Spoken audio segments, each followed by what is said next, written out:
뉴스 헬리콥터를 타고 뉴스의 현장을 누비고 있습니다. 서울 여의도 국회 상공입니다. 박근혜 게이트 특검법이 압도적인 찬성으로 국회 본회의를 통과했습니다.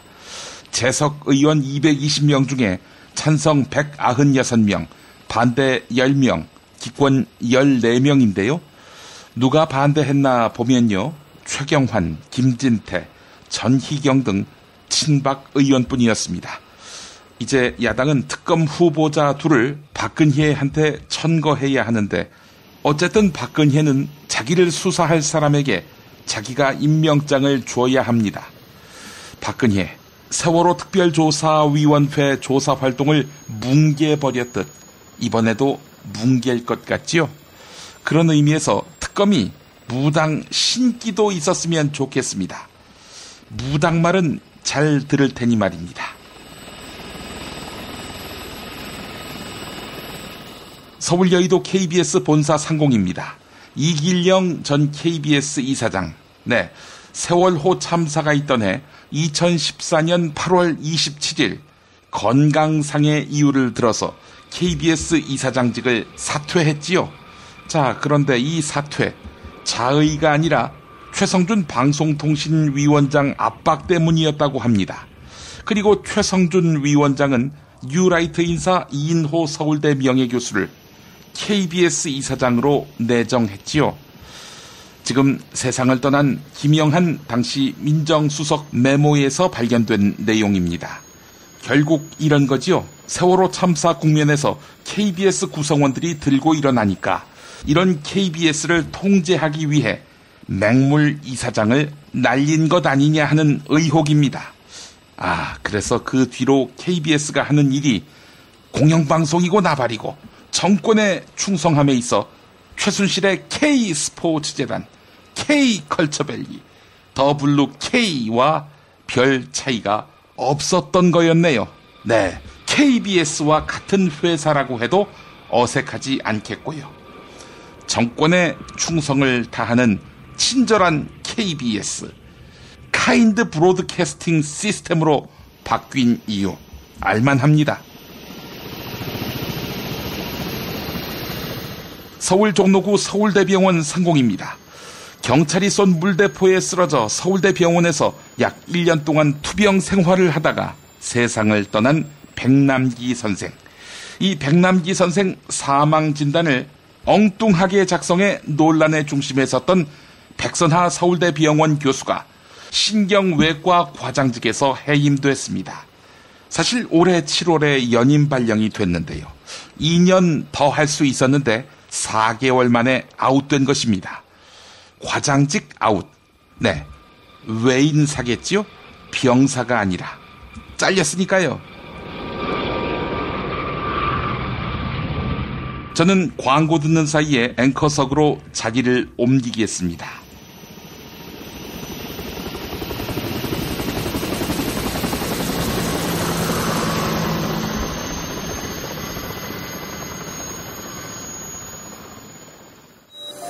생활고 때문에 건강보험료를 내지 못한 사람들에게 병원은 사치입니다. 당신의 기부가 누군가에겐 건강할 권리를 찾는 소중한 기회가 됩니다. 검색창에 아름다운 재단을 검색해주세요. 야, 근데 홍어가 진짜 그렇게 몸에 좋아? 아니, 끝내준다니까. 근데 비싸지? 열나 싸고 열나 맛있는 홍어가 있다니까. 어디? 알싸한 홍어. 네이버 검색창에 알싸한 홍어를 검색하시고 1599-6456 전화 주문도 가능합니다. 노력한 만큼 내어주는 자연. 그 자연의 마음을 알기에 정성농장 홍삼. 검색창에서 정성농장 홍삼을 검색해주세요. 010-9754-6972. 다이어트를 위한 꿀팁. 동결건조 채소와 곡물, 단백질, 그리고 효소와 비타민, 미네랄로 만든 다이어트 전용 그린 스무디로 하루 한두 끼만 바꿔 드세요. 비타샵에서 만나요. 조선에 딸로서 잘하는 죄밖에 없는데. 남북 통일 만세! 새날이 올 때가 불리한 진술을 거부할 수 있습니다. 김무성 나와! 이나 민주주의를 알아, 이 새끼야!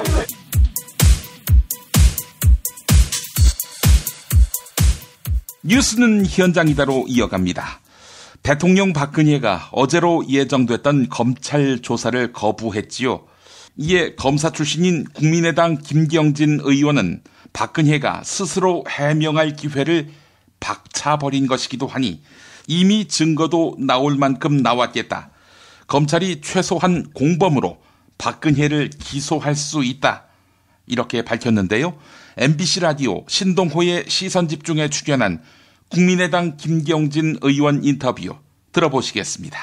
지금 그렇다면은 이 최순실 씨를 이 공소장 내용 안에 박근혜 대통령과의 혐의 관련 여부라든가 이런 것들을 적시할 수 있을 정도로 어떤 정황을 검찰이 가지고 있다 이렇게 볼 수도 있습니까? 어떻습니까? 제가 볼 때는 굳이 대통령이 이렇게 출석을 불응했을 때, 조사 직접 신문을 불응했을 때 그냥 검찰이 이 상태로 대통령 관련성을 공소장에 적시해서 그냥 기소해버리는 것도 한 방법이다라고 생각이 되는데요. 예. 이미 검찰에서는 지금 정호성 비서관 휴대전화에서 많은 녹음 파일을 확보했다는 거 아니겠습니까? 예. 그래서 최순실 씨에게 공문서라든지 이런 것들 미리 가져다 주고 확인을 받아보라 이런 내용의 음성 문자 메시지가 나왔다는 것 같고요. 예. 그다음에 이제 안종범 정책수석 수첩에 보면 대통령의 모금과 관련한 깨알 같은 지시 내용이 있다는 거 아니겠습니까? 예. 거기다가 이 수첩 내용을 그대로 확인하는 안종범 정책조정수석의 진술 내용이 있고요. 그다음에 지금 이미경 부회장과 관련해가지고는 녹취록 녹음 파일이 지금 조은동 수석과 녹음 파일이 그대로 있는 거 아니겠습니까? 예. 이 정도 상황이라면 대통령이 뭐라고 부인을 하든 또는 대통령 조사를 안 한다고 하더라도 대통령의 관여 정도는 객관적인 증거로 명백하다. 예. 그래서 대통령을 공범으로 공소장에 적시해서 뇌물죄 또 공무상 기밀누설죄 이런 제목으로 기소해버리는 것이 충분히 가능하다고 보고 있습니다. 우리 일반 국민들이 법률적 지식을 모두 법률가만큼 갖고 있는 것은 아니기 때문에 좀 궁금한 점을 여쭤보겠습니다. 자, 가령 이를테면은 최순실 씨의 공소장을 작성하기 이전에 대통령 조사가 이루어지는 것과 공소장을 작성한 이후에 대통령 조사를 하는 것이 어떤 차이가 있습니까? 그러니까 이제 우리가 증거를 확보할 때 사실은 본인의 말을 가지고 그 증거의 핵심을 삼지는 않거든요. 우리가 흔히 말하는 증언에 의한 진술에 의한 증거보다는 객관적인 물증을 최우선적으로 이렇게 삼는다라는 것이 법조인의 원칙이고요. 다만 이제 진술을 굳이 듣고자 하는 이유는 뭐냐면 그 물증의 의미를 해석하는 과정에서 혹여 전혀 생각지 못했던 예상외의 상황이 어떤 돌발적인 상황이 있을 수 있으니 그런 접근과 관련해서 검찰의 실수를 줄이고자 사실은 본인의 얘기를 듣고자 하는 겁니다. 다시 말해서 이미 기소에 그 내용을 공소장에 담아서 한 이후에 이게 뒤집혀졌을 경우에 검찰이 곤란한 상황이 올 수 있다 이 말씀이군요. 예, 그런 상황 때문에 이제 대통령의 해명이라든지 어떤 이런 부분을 듣고자 하는 건데 대통령 스스로 사실은 그 해명의 기회를 박차버린다고 볼 수도 있죠. 그러니까 이미 지금 이 녹음 파일이라든지 아니면 수첩 내용 이것만 가지고도 어떻게 보면 객관적인 물증은 확보되어 있다라고 볼 수 있고 대통령께 본인의 해명의 기회를 줬는데 스스로 해명의 기회를 박차버렸다. 이러면 사실은 굳이 그 해명을 듣지 않고도 검찰은 충분히 공범으로 기재를 해서 기소할 수 있는 겁니다. 대통령 박근혜는 부산 해운대 관광 리조트 일명 LCT 비리 사건에 대한 철저한 수사를 지시했습니다. 본인 비리 수사는 뭉개면서 말이죠. 이에 정의당 노회찬 원내대표는 박근혜가 청와대 민정수석을 통해서 LCT 사건을 보고받은 것 아니냐 이렇게 의심했습니다. 그러니까 LCT 사건을 보니 자기 비리 수사를 물타버릴 수 있을 만한 거물급 인사가 수사선상에 놓인 것을 알고 염치불구하고 LCT 수사 철저히 하라 이렇게 지시한 거 아니냐는 거지요.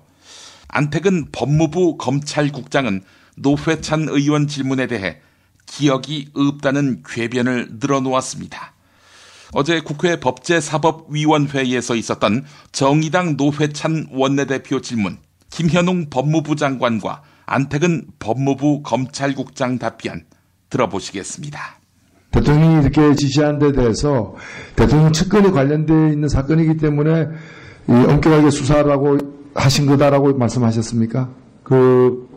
제가 언론에서 발표한 내용을 확인해 보니까 언론을 통해서 발표한 내용을 확인해 보니까 부산 LCT 비리 사건과 관련해서 천문학적인 액수의 비자금이 조성이 되어 여야 정치인과 공직자들에게 뇌물로 제공되었다는 의혹이 제기되고 있고 또 나아가서 대통령의 측근까지 비리에 연루되었다는 주장도 있으니 이를 그 측근은 이제 최순실 씨 얘기하는 거죠. 최순실 씨와 이영복 씨와의 관계. 그것은 확인 아직 못했습니다. 그 측근이 누구를 가르치는지에 대해서는 그러면은 못했습니다. 대통령 측근이 관련되어 있기 때문에 여하튼 누구든 간에 그런 말씀을 하신 거라면은 정작 대통령의 측근들이 다 관련되어 있는 종합적으로 관련되어 있는 그 사건에 대해서는 왜 아무 말도 안 하는 거예요? 지금 이 사건에 대해서는 지금 특별수사본부가 열심히 또 신속하게 수사를 하고 있지 않습니까? 아니 지금 대통령이 자신의 사건에 대해서 검찰 수사받는 것도 뭐 서면으로 하느니 이런 식으로 계속해서 후퇴하는 지금 말씀을 하고 계신데 갑자기 이런 사건에 대해서 이걸 지고화를 막론하고 이렇게 엄단하라는 식으로 지시하는 것이 국민들에게 납득이 될 것 같습니까? 원론적인 의미에서 어떤 측근의 어떤 연루 의혹이 있고 그러니까.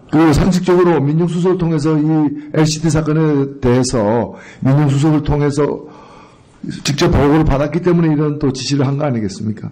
그것까지는 제가 확인할 수 없습니다만은 이 사건이 언론에 수차 보도가 됐기 때문에 또 그런 점도. 그럼 법무부가 검찰에서 LCT 사건에 대해서 청와대 보고한 바는 없습니까? 그건 제가 확인을 해봐야 되겠습니다. 아니, 여기 나오실 정도면 그거 다 알고 계시지 않습니까? 제가 직접 어떤 사건에 대해서 직접 보고를 하지 않기 때문에 어떤 보고 라인을 통해서 보고가 됐는지는 제가 확인을 해봐야 될 것 같습니다. 검찰국장 뒤에 계신데 그 보고하고 있습니까? 이 LCT 사건에 대해서 청와대 민정수석실에 보고가 되고 있습니까? 기억이 없습니다. 뭐가 없다고요? 기억이 없습니다. 기억이 없다고요? 보고한 사실이 없는 게 아니라 기억이 없다고요? 보고 안 했을 수도 있고요. 보고 안 했을 수도 있고요. 누가요? 하여간 제가 보고한 기억이 없습니다. 아니, 보고 안 했으면 안 했으니까 보고했을 수도 있다는 얘기예요? 그따구로 얘기하는 거예요? 두드리죠. 네? 답변을 그따구로 하는 거예요? 아니, 그런 기억이 없습니다. 아니면 아닌 것이고 모르면 모르는 것이지 기억이 없다는 건 모르겠습니다. 막장입니다. 막장이에요. 박근혜 최순실 게이트를 수사하기 위한 특검 법안이 통과됐습니다. 하지만 최동욱 전 검찰총장은 이번 특검 법안이 수사를 제대로 하기에는 미흡한 점이 있다고 우려했는데요.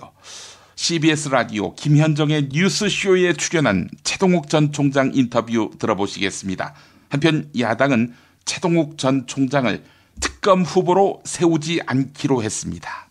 제가 이번 12일 날 있었던 100만 명 모임 촛불 집회는 한번 가족들하고 나가봤어요. 가셨어요? 네. 그때 참 많은 걸 느꼈습니다. 어떤 거요?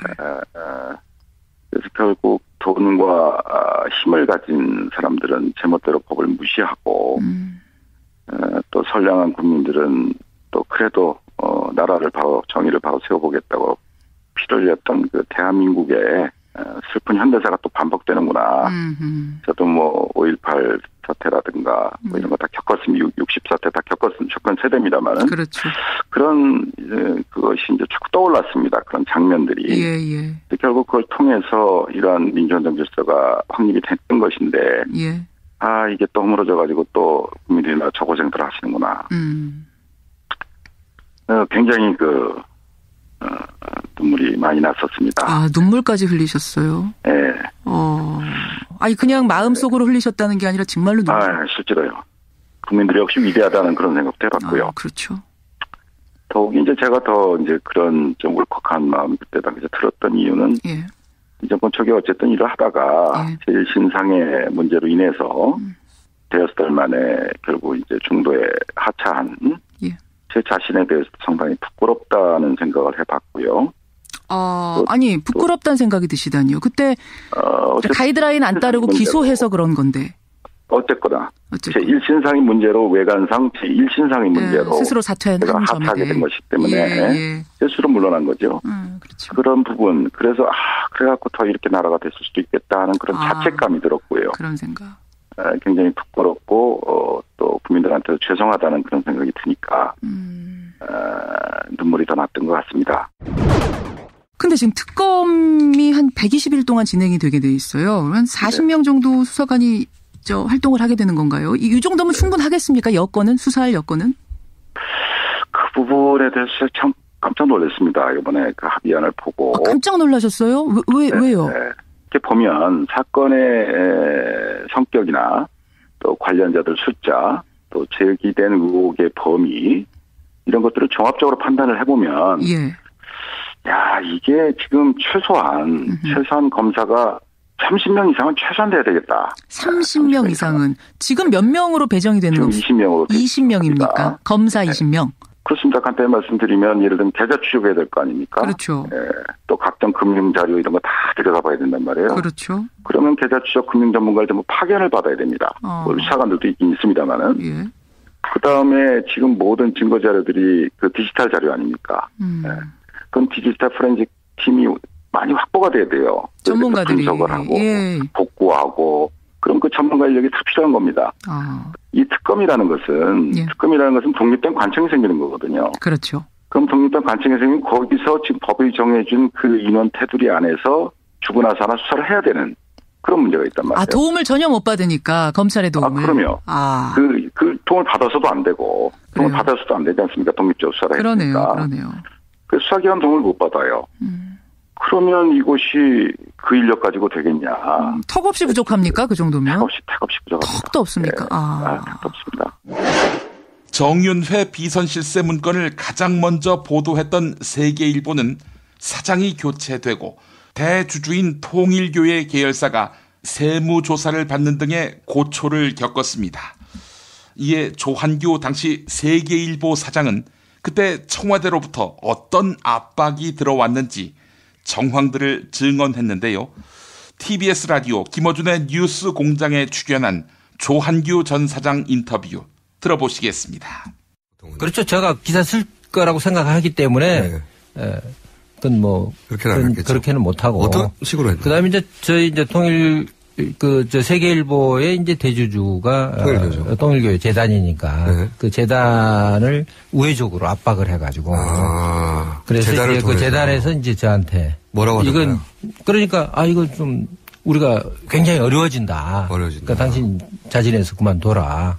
그러면 이제 재단이 자른 게 되는 거죠. 그렇죠. 재단자. 그래서 이제 나중에 이제 2월 20일 날 이사회에서 해임을 한 거죠. 저는 그래서 제가 그만둘 수 없는 게 자진 사퇴하면 이것이 잘못된 보도라고 하는 것을 시인하게 된 거죠. 그렇죠. 그러니까 이거는 말이 안 되는 거지. 관둘 수 없다고 하셨겠죠. 그러니까 이거는 어디까지나 이건 말하자면 정론직필이고 이거는 정확한 사실 보도인데 거기에 대해서 사장이 잘못했다고 그래서 나 잘못했으니까 그만두겠다. 이건 뭐 언론사에서나 우리 또 후배 기자들한테도 본의 안 되기 때문에 3개월은 버티셨고.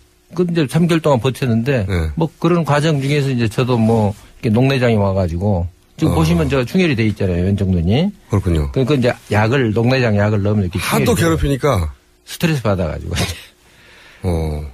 그래서 그때 보면 이제 지금 보면 최순실. 그다음에 차은택 관계 다 아시죠? 지금 다 알죠. 차은택 외삼촌 김상률 교문수석 당시. 근데 이게 원래 처음에는 홍보수석실에서 이제 업무잖아요. 언론에 보도 나가고 그러면 홍보수석실은 다 취재를 해보니까 세계일보가 다른 의도가 없는 거예요. 그냥 보도한 거예요. 그냥. 과거에 뭐 세계일보에서 수업일리도 보도하고 여러 가지 그런 사건에 보도한 것처럼 예를 들어 보도한 정권을 거지. 무너뜨리려고 하는 게 아니라 그런 게 아니라 이거는 정말로 바로 잡아야 된다. 이건 뭐 비선실세는 문제다. 이거 국정을 바로 잡기 위해서는 이거 정리해야 된다는 그런 좋은 취지로 보도한 걸 확인했기 때문에 뭐 그걸 가지고 문제 삼을 수 없다고 판단한 것이 그때 홍보수석실에 그때도 위에 올린 보고서도 그렇게 올린 것으로 저는 알고 있습니다. 네, 그런데 그게 이제 그렇게 나오니까 뭐 3인방이나 비선실세 입장에서는 진짜 실세 입장에서는 실제 입장에서는 이거 홍보수석실 갖고는 안 되겠구나. 그래서 이제 교문수석실로 바꾼 거죠. 그럼 왜 교문수석실로 바꿨느냐. 교문수석실이 문화체육관광부 쪽이죠. 있고 그다음에 교육부가 있잖아요. 김종차관이 있고 차은택 근데 김종차관이 원래 이제 그 차관에는 1차관, 2차관이 있어요. 근데 전통적으로 1차관이 종무실을 관장합니다. 종무실이라는 건 종교. 굉장히 중요하죠. 근데 김종차관이 2차관이 종무실 업무를 가져갑니다. 가져가가지고 그 종무실과 관련된 곳이 바로 통일교잖아요. 그래 굉장히 돌아왔네요. 그렇죠. 그래서 통일교에 이제 압력을 가하고 그리고 그 다음에 서울시 지방국세청 사국에서 통일교 계열사를 말하자면 세무조사나 언론 탄압한다는 얘기를 들을까봐 그렇죠. 위에 소유주를 압박을 해서 그렇죠. 오너를 압박해서 소유주가 견딜 수가 없어서 결국은 사장 관둬야 되겠다고 했는데 난 못 관둔다고 3개월은 버텼는데 그러니까 뭐 이건 방법이 딱 보니까 조한규 저놈은 뭐 그냥 나가라 그래서 나갈 놈이 아니다. 결국은 위에 오너를 압박하는 방법뿐이 없다. 이렇게 했기 때문에 이제 그렇게 걸린 거지 시간이. 돌아와서. 그래서 3개월 버티다가 이제 몸도 망가지고 눈내장도 오고 눈도 안 보이고 해가지고 더 이상 버티다가는 이게 실명 위기가 올 수도 있다 이런 생각이 들고 이제. 이재명 성남시장이 박근혜가 공범이 아닌 주범이라며 청와대에서 나가는 순간 구치소로 보내야 한다. 이렇게 주장했습니다. 또 새누리당은 이번 사태의 몸통이다. 이렇게 밝히면서 해체하라고 요구했습니다. 이재명 시장 오늘은 서울 강남 그리고 어제는 대구 시민들 앞에 나타나 연설했는데요. 대구 연설 일부 들어보겠습니다. 경북일보 동영상에서 발췌했습니다. 저 기득권자들이 교만을 넘어서 오만을 넘어서 간이 배 밖에 나와 대형 사고를 치고 말았습니다. 대통령이란 자는 국헌을 문란한 걸 넘어서서 보통 사람들이 상상할 수도 없는 700억대 금품 갈취 사건의 주범이 됐습니다. 국가기밀, 외교기밀, 군사기밀 마구 외부에 유출하고 있습니다. 범죄자입니다. 단순히 법률을 위반한 탄핵 대상이 아니라 조직적 범죄를 저지르는 주범입니다. 반드시 그에 따라서 책임을 물어야 됩니다, 여러분. 대통령은 특별한 존재가 아닙니다. 우리가 낸 세금으로 월급을 받는 우리가 고용한 모습일 뿐입니다. 이 모습이 잘못하면 책임을 물어야 되고 죄를 지면 처벌받아야 하고 나쁜 짓을 하면 혼나야 되는 것은 우리 국민 모두가 공평하기 때문에 대통령도 예외가 돼서는 안 됩니다, 여러분. 박근혜 대통령은 북한 문란과 조직적 범죄 수괴에 책임을 지고 대통령직에서 물러나야 할 뿐만 아니라 청와대를 나서는 순간 바로 교도소로 직행해야 됩니다, 여러분. 박근혜와 그의 몸통인 새누리당은 결코 제 발로 청와대를 걸어 나오지 않을 겁니다. 이 자들의 선대들이 누군지를 보십시오. 일제에 빌붙어서 수없이 많은 사람들을 죽이고 독립군을 탄압했던 친일 부역자들입니다. 탱크를 몰고 나라를 짓밟은 부대타군들입니다. 수백 명 광주 시민들의 가슴에 총탄을 받고 대검을 찔러넣으면서 권력을 찬탈한 자들입니다. 이런 자들이 국민 5천만 명이 면한다고 500만 명이 길에 나와서 고생하면서 시위한다고 과연 제 발로 걸어 집으로 가겠습니까, 여러분? 절대로 그럴 일은 없을 겁니다. 강제로 끌려 나오거나 그럴 수밖에 없는 상황이 되지 않은 한 절대로 자의로 그 자리를 물러서지 않을 겁니다. 그래서 우리가 싸워야 합니다. 그래서 정치권에서는 탄핵 절차에 즉시 착수해야 합니다. 그렇지 않습니까, 여러분? 우리가 싸우면 몰아낼 수 있습니다. 몰아냅시다, 여러분. 박근혜를 퇴진시키고 이 사건의 몸통인 새누리당을 해체합시다, 여러분. 이 나라의 주인이 바로 이 자리에 있는 우리라는 사실을 증명합시다, 여러분. 미궁 장사랑, 요건 내가 할 말이 있어요. 똥은 싸고 다니냐? 미치도록 싸고 싶다. 빅동의 추억. 미궁 장사랑! 구렁이 똥 이뻤다. 장이 살아야 내 몸이 산다.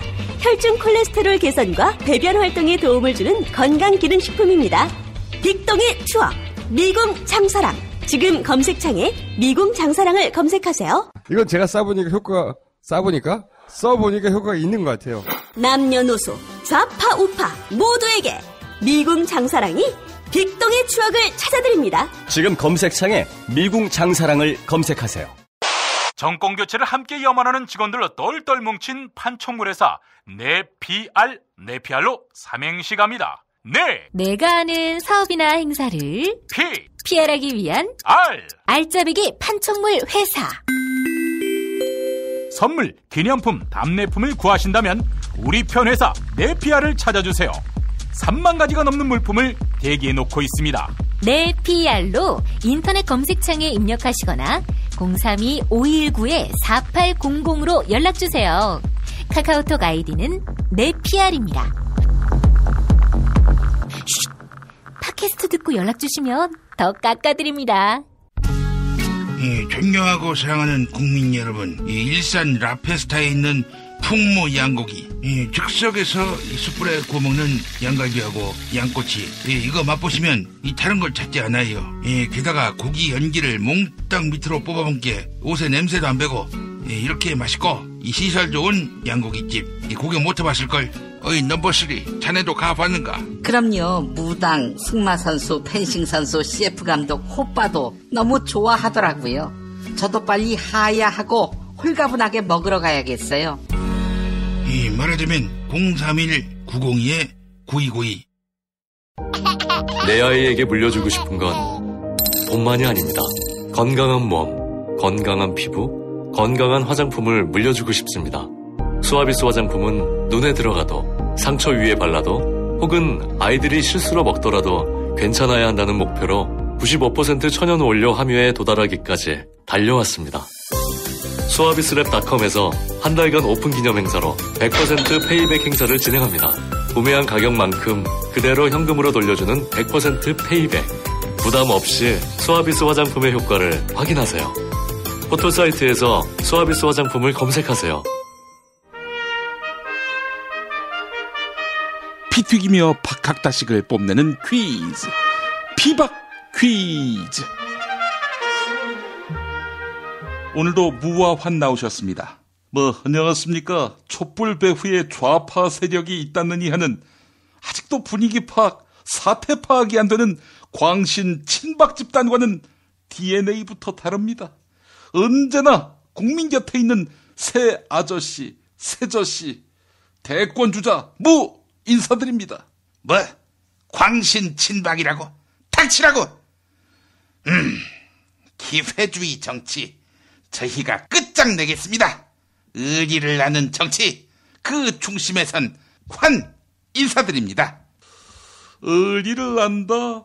안다는 새끼들은 한 놈도 빠짐없이 검찰 포토라인에 세워봐야 해. 청사 안으로 들어가도, 조사실에 들어가도 그 의리를 계속 지키는지 안 지키는지 말이야. 야, 환아, 박근혜가 정치 시작할 때부터 보좌했던 정호성이가 등 돌리는 거 봐라. 의리가 어딨니 이 새끼야? 세상 사람이 다 당신 같은 줄 아나? 저 광장에서 들려오는 소리, 박근혜 대통령이 무슨 잘못이 있느냐? 해쳐먹은 최순실이 잘못이지. 이 소리 안 들려? 이 씨발, 거기서도 드러나네. 야, 최순실이가 다 해먹기는 씨발 같이 해먹었잖아 이 새끼들아. 그래놓고 위태로우니까 최순실이한테 덮어씌우는 거 아니야? 의리는 퍽이다 이 씹새끼들아. 지금 청와대 누나가 잠시 흐트러진 전열을 회복하고 정면 돌파를 하려고 하는데 당신은 여전히 야당, 저 촛불 폭도들 편에 설 거야? 당신 야당 첩자지? 첩자? 이 새끼가 어디서 덮었시오, 이 새끼야? 야, 내가 어제 문재인이가 혁명을 일으켜서 정부 전복하려 한다는 내 말 못 들었어? 혁명을 일으켜서 정부 전복하려 한다? 어째서 그 말이 문재인을 비판하는 말이야? 이 새끼야, 그럼 혁명이 좋은 거야? 그럼 5.16 혁명은? 그건 보라고. 당신은 지금 마음이 야당한테 가 있어. 유체 이탈 상태라고. 마음은 야당, 몸은 여당. 이 새끼 유체 이탈? 너 말 잘했다. 자기 수사는 안 되지만 LCT 수사는 지위 고하를 막론하고 탈탈 털어해야 한다. 야, 이런 류의 유체 이탈을 말하는 거야? 닥치라고. 지금 LCT 이야기했어? 뭐 캥기는 거 없나? 이 새끼, 너 뉴스 못 봤냐? 야, 내가 LCT와 연관됐다. 이 지랄 떠는 씨발 새끼들을 모조리 고소한 거 말이야. 단백질 가득한 영양식 콩밥 처먹고 싶어서 안달난 그 씨발 새끼들 고소한 거 말이야. 어째서 수사 결과를 장담하지? 길고 짧은 건 대봐야지. 안 그래? 조심해. 언제부터 우리 검찰이 사실을 갖고 조사했었다고 믿나? 야당 인사를 엮는 것보다 당신 엮는 게 더 쉽고 부담 없다는 사실 잊지 말라고. 허나, 너 그 수능 출제위원 했니? 왜 34일 동안 뉴스를 전혀 안 본 사람처럼 씹으려? 야, 그 출제위원 양반들 오늘 풀려났을 텐데 거리마다 붙어있는 박근혜의 하야하라. 이 팻말 보고 멘붕이 오겠어? 아니, 어떻게 세상이 한 달 만에 확 바뀌었나? 이럴 거 아니야. 가만히 있자. 34일 전이면 10월 13일 검찰의 선거법 기소 종료 시점이구만. 그때만 해도 다들 벌벌 떨었지. 나도 기소되나 안 되나 이러면서 청와대 누나한테 밉보였을까 안 밉보였을까? 야, 근데 씨발 그것도 다 끝난 얘기 아니니? 그것도 그렇고 우리 그 친박들은 검찰이 지금 친박 편이라고 생각하니? 아직도? 이게 바로 누나가 개탄에 맞지 않는 기회주의라고. 닥쳐, 이 꼴통 새끼야. 기회주의는 무슨? 야, 그 이정현이 걔 말이야. 박근혜 교주 신도처럼 행사하는데 옛날에 그 새끼가 뒤에서 박근혜 흉 보고 세상이 다 알아, 이 새끼야. 난 그래도 이 새끼야 뒤에서가 아니라 앞에서 흉 봤어. 이제는 그만하십시오. 새정치 언제 할 겁니까? 아이고, 안님 나오셨어요. 자주 나오시는군요. 도저히 참을 수가 없어서 나왔습니다. 수사를 성실하게 받겠다고 해놓고 안 받겠다고 하는 건 이건 국민을 상대로 한 선전포고 아닌가요? 과연 제정신인가 묻고 싶을 지경입니다. 안 닥치라고. 제정신이 아니라니. 오늘 이재명이가 한 말 못 들었어? 청와대 누나가 제정신으로 돌아왔다잖아. 허나 제정신으로 돌아왔다는 그 말은 부끄러움을 모르는 원래 모습으로 돌아왔다는 말 아니니? 야, 조롱하는 건데 넌 그걸 어떻게 그냥 받니? 그런 거였어. 좋아. 그럼 정정하지. 그 청와대 누나는 지금 제정신이 아니야. 네 말이 맞아. 이 새끼 지조가 없어, 이 새끼가. 하여간 저는 박근혜 퇴진을 위해서 제 정치 생명을 걸 것입니다. 안님, 그 말씀 참 비장하게 들리는데요. 정치 생명 어떻게 거실 겁니까? 제 국회의원직을 걸겠습니다. 아니, 박근혜 씨가 대통령직 사퇴하지 않으면 안님이 의원직을 사퇴한다고요? 그거 좀 생뚱맞지 않나요?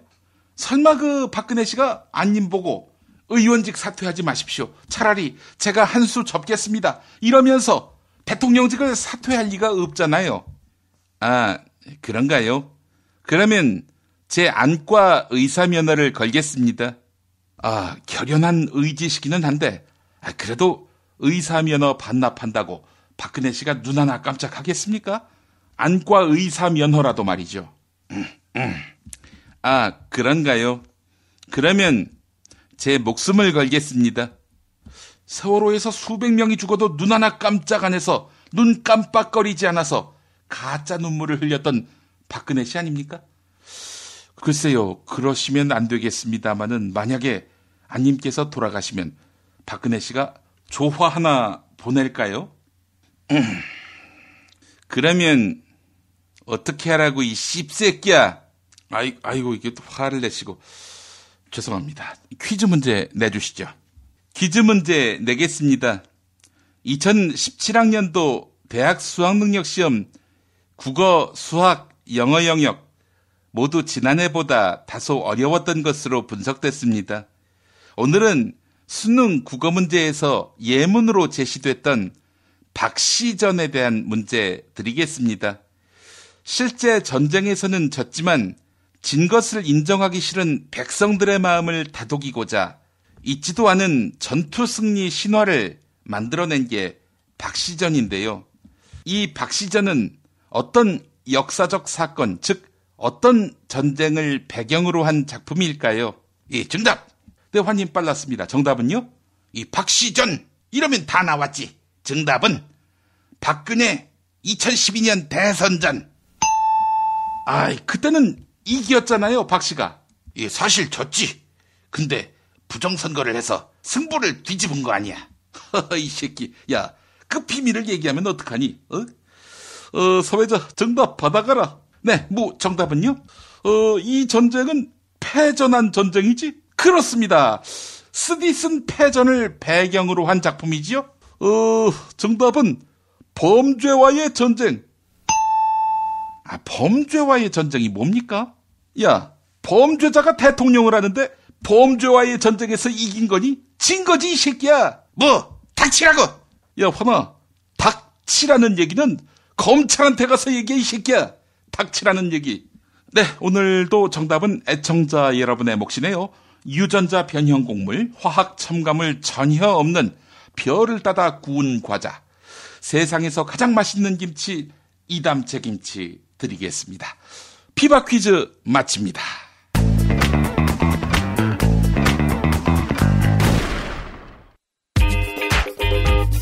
자기야, 매트리스 고르기 너무 힘들어. 어디 한 번에 쫙 볼 수 있는 곳 없을까? 대한민국 최초 매트리스 멀티샵 매트리스엠 몰라? 후진 브랜드만 있는 거 아니야? 비본, 배드이너박스, 실리, 템퍼, 시몬스 전 세계 최고 브랜드 정품만 취급해. 친환경 제품이겠지? 당연하지. 직구 사이트 뒤지느라 고생하지 말고 매트리스엠에서 한 번에 업계 최초 10년 품질 보증을 실시하는 자신감 매트리스엠. 매트리스 살 때는 꼭 매트리스엠으로 오세요. 검색창에 매트리스엠. 박근혜 왜 저러지? 문재인, 김무성, 안철수는 또 왜 저러지? 뉴스로는 알 수 없는 진짜 정치 현장 이야기. 한겨레 정치팀 기자들이 취재 수첩을 낱낱이 공개합니다. 본격 정치관찰 팟캐스트. 언니가 보고 있다. 팟빵에서 언니를 검색하세요. 한겨레 정치바와 함께하는 정치 한 건에서 김태규 기자 만나겠습니다. 김 기자님. 예, 안녕하십니까? 예, 매주 목요일은 리얼미터, 또 금요일은 한국갤럽 여론조사 결과가 나오는데 리얼미터 결과 제일 주목되는 것은 퇴진 플러스 탄핵 의견인데 지난주에는 60% 좀 넘는가 했는데 이번 주는 어떻게 나왔습니까? 이번 주는 73.9%가 나왔습니다. 지난번 60.4%였는데요. 예. 지금 거의 15% 가까이 지금 급증을 한 거고요. 예. 과도 내각 구성 후 즉각 사퇴해야 한다. 이게 43.5%로 가장 높았고요. 예. 탄핵으로 책임을 물어야 한다. 이게 20.2%. 그리고 즉각 사퇴 후 현 황교안 총리가 권한대행을 해야 한다. 이게 10.2%입니다. 예. 네, 그게 합쳐서 73.9%이고 이 정도면 국민 4명 중에 3명은 박근혜 대통령 빨리 내려와라. 당신 대통령직 수행하면 안 된다. 지금 이렇게 외치고 있는 거고요. 탄핵과 퇴진을 합한 여론조사 결과가 10월 25일에 42.3%, 11월 2일에 55.3%, 그리고 지난주에 60.4% 계속 이제 쭉쭉 지금 오르고 있는 상황이고, 어찌 보면 지금 증가폭이 가장 높았다. 그전에는 10% 안팎에서 이제 증가폭이 있었는데, 이번에는 거의 15% 정도 14% 이상 지금 급등한 거여서 지금 어쨌든 사람들이 나와서 하야를 외치고 있는데도 전혀 꼼짝하지 않고 오히려 적반하장식으로 반격을 하고 있고 검찰 조사에 응하지 않고 이런 부분에 대해서 지금 국민들이 상당히 열받아 있다. 지금 그렇게 봐야 할 것 같고요. 박근혜 대통령 지지율은요, 리얼미터가 갤럽보다 상당히 많이 나왔습니다. 그동안. 그렇죠. 지난주에 얼마였냐면 11.1%였는데 이번에는 9.9%를 기록해서 리얼미터에서 지지율을 측정한 이래 처음으로 이제 한 자릿수 지지율이 나왔고요. 정당 지지도를 보면요. 더불어민주당은 30.5%로 1위를 기록했는데 지난주보다 1.5%포인트 하락한 결과입니다. 아마 그 추미애 대표의 그 영수회담 소동, 이게 이 하락세에 영향을 이제 끼친 걸로 보이고요. 예. 그리고 새누리당은 지난주보다 1%포인트 떨어진 18.2%였고, 그래서 7주 연속 하락세를 이어갔고, 국민의당은 1.7%포인트가 오른 17%였습니다. 그래서 새누리당과 국민의당이 거의 1.2%포인트 차이로 거의 지금 붙은 상황. 예, 지금 그렇게 나타났습니다.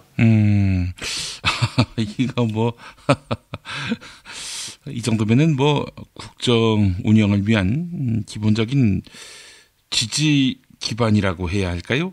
이런 것들을 상실했다라고 보는 게 맞지 않겠습니까? 예, 그렇게 봐야 하는데 지금 여전히 새누리당 친박 지도부는 아무 생각 없이 지금 자기네들 생각대로 지금 떠들고 움직이고 있거든요. 예. 어디까지 내려가야 이분들이 생각을 고쳐먹을지 참 궁금하네요.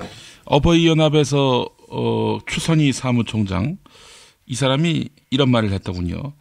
100만 시위대라고 하는데 4,900만은 박 대통령을 지지한다는 의미 아니냐.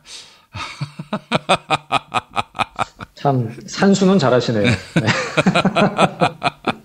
자, 내일 한국갤럽 조사 결과 어떻게 나올지 궁금해집니다. 지지난주 5%였는데. 지금 청와대에서는 일단 지지층 결집을 기대를 하는 것 같고요. 이렇게 모두 전환을 한 거 아니겠습니까? 다시 기운 차리고 지금 다시 일을 해보겠다고 하는 상황이어서 네. 리얼미터도 보면 지금 이게 이제 주간 결과이긴 하지만 매일매일의 여론조사를 합산해가지고 공표를 하는데 어제 여론조사 결과가 10.2%인가 이렇게 약간 좀 반등하는 모습을 좀 보였습니다. 그래서 어느 정도의 그 지지층 결집 효과가 없지는 않은 게 아닌가 그런 생각이 드는데 그게 과연 내일 한국갤럽 조사에도 반영이 될지 상당히 좀 궁금하네요. 예. 뭐 무의미한 거 아니겠습니까 지금? 무의미하죠. 5점이나 10점이나 100점 만점에. 오차 범위 안에서 1%가 뛰었니 0.5%가 뛰었니 정말 무의미한 거죠. 예, 만약에 내일 6% 7% 이렇게 나오면은 이 사람들 만세 부르겠어요. 만세 부를 것 같습니다. 드디어 이제 바닥을 치고 올라가는 일만 남았다 이제 이렇게 주장하겠죠. 예. 하여간 참 재밌습니다. 그나저나 그 새누리당이 이 민주당 배후에 좌파 시민단체가 있다. 뭐 이런 말을 한 모양이죠? 네, 지금 새누리당은 참 뭐랄까요. 건전지를 끼워주면 막 움직이는 그런 로봇 같은 느낌입니다. 박근혜 대통령이 이제 기운을 차리고 뭔가 국정의 전면에서 이제 힘을 좀 쓰니까 똑같이 새누리당 친박 지도부들도 기운 차리고 생각나는 대로 말을 막 내뱉고 있는 상황인데요. 오늘 오전에 최고위 회의에서 조원진 최고위원이 색깔론을 이제 거리낌 없이 꺼내 들었습니다. 뭐라고 했냐면 추미애 민주당 대표의 영수회담 제안과 취소 과정을 보면서 민주당보다 더 힘있는 배후 세력이 뭔지 궁금하다. 혹 배후 세력이 한국 혼란을 부추기고 헌정 중단을 부추기는 좌파 시민단체 아닌지 의심스럽다. 이렇게 얘기를 했습니다.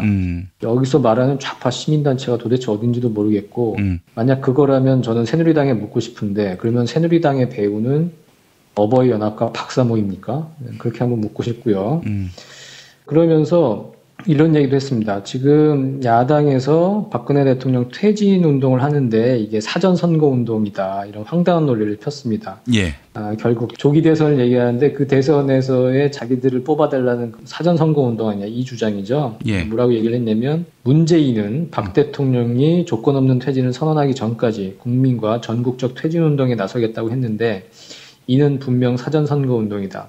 국민 선동에 헌정 중단 일으키는 일로 있을 수 없다 이렇게 주장을 했고 또 이정현 대표도 이 색깔론을 거들고 나섰습니다.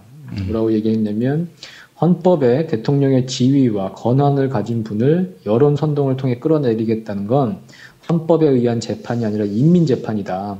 이제 80년대식의 정치를 30년 거꾸로 되돌리는 거리투쟁, 거리정치를 제거하길 바란다. 이렇게 주장했습니다. 예. 새누리당 같은 경우에는 뭐 하여간 지지층을 결집시킬 수 있는 모든 수단을 총동원하는 것 같습니다. 뭐 색깔론도 들먹이고 반문재인 정서도 들먹이고 예. 본인들에 대한 지금 안티 정서는 전혀 괴념치 않는 것 같아요. 예, 그것도 참 그렇고 신기한 게 박근혜 대통령이 또 저렇게 반격을 가하니까 거기에 맞서서 이제 같이 춤을 춘다는 게 정말 제국의 신하구나. 박근혜 신하밖에 안 되는 사람들이구나. 공당의 어떤 책임 있는 정치인이 아니라 아무 생각 없이 박근혜가 움직이면 시키면 시키는 대로 따라하는 사실 그전에는 정말 결국에 최순실의 지시에 의해서 움직인 거나 마찬가지잖아요. 예. 예, 그걸 좀 사실은 부끄러워하고 반성을 해야 되는데 그러지를 않고서 여전히 꼭두각시 춤을 추겠다는 거니까 정말로 보고 있는 것 자체도 상당히 좀 괴로운 그런 상황이죠. 이러는 집단이 친박이죠? 친박이죠. 예, 비박이 여기에 뭐 휘둘린다든지 그러진 않고. 네, 지금 이게 새누리당 최고위원회 발언이니까요. 최고위원회에는 비박이 한 명도 없습니다. 지금 강석호 최고위원도 사퇴를 했고 정진석 원내대표는 지금 참석 안 한 지 오래됐고요. 예. 네, 이거는 새누리당 친박 최고위원회의 의견이라고 봐야죠. 뭐 새누리당이라고 하지 말고 친박이 이런 말을 했다라고 하는 게 옳을 것 같습니다. 예. 자, 천정배 국민의당 전 공동대표가 박근혜를 피의자로 전환해서 체포해야 한다.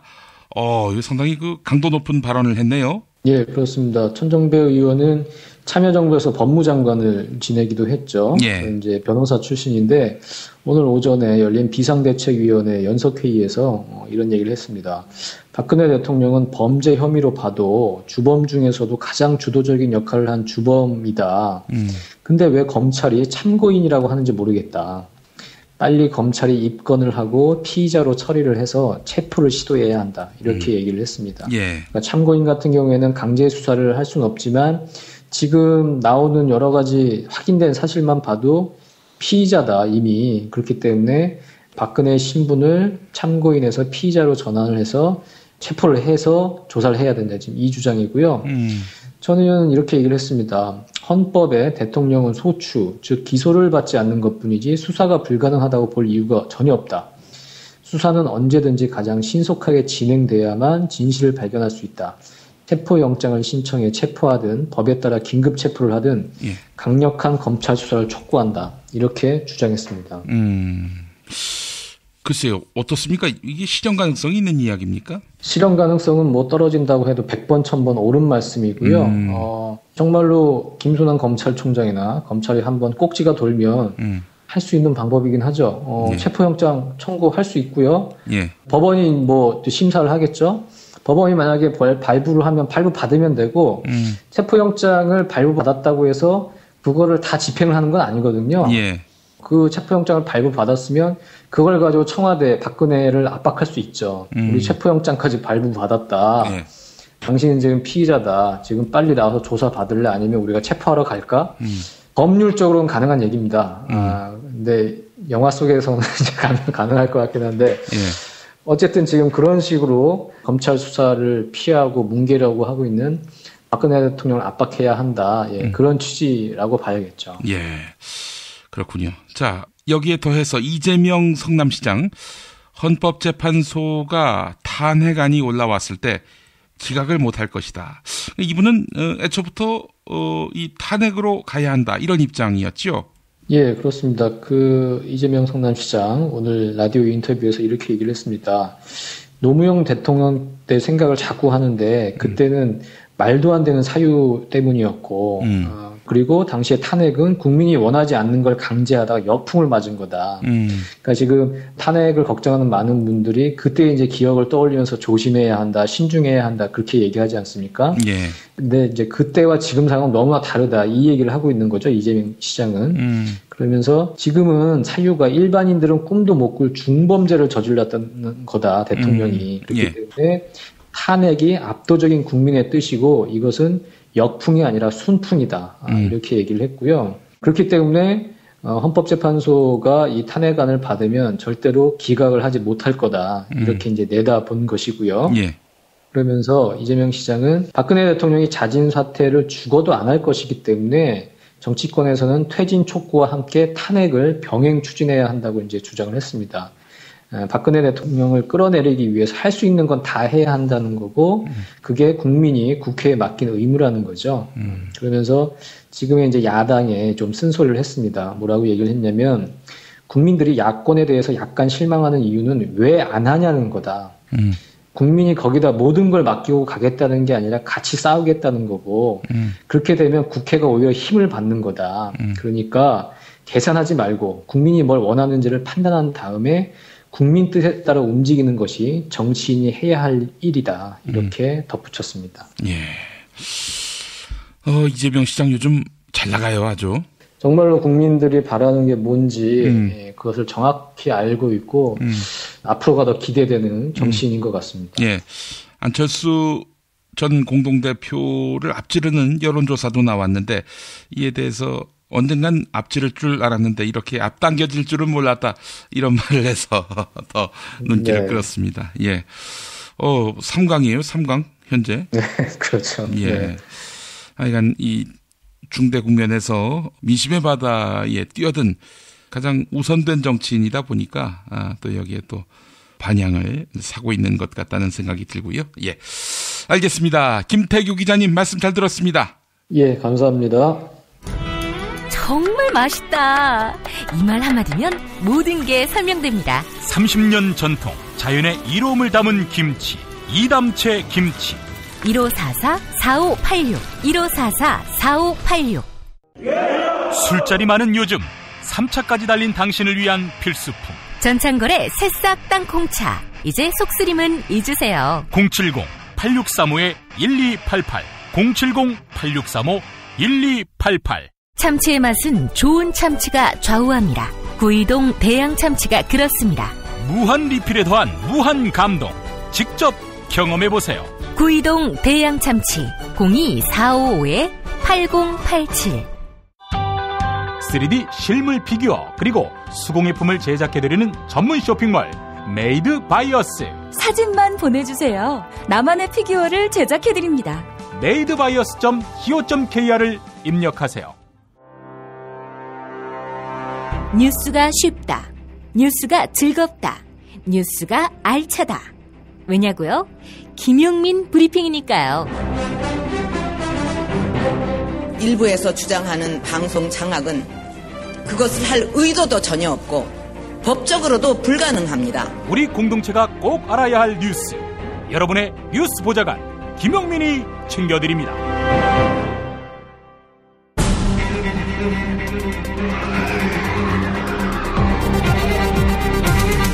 본격 정치 논평.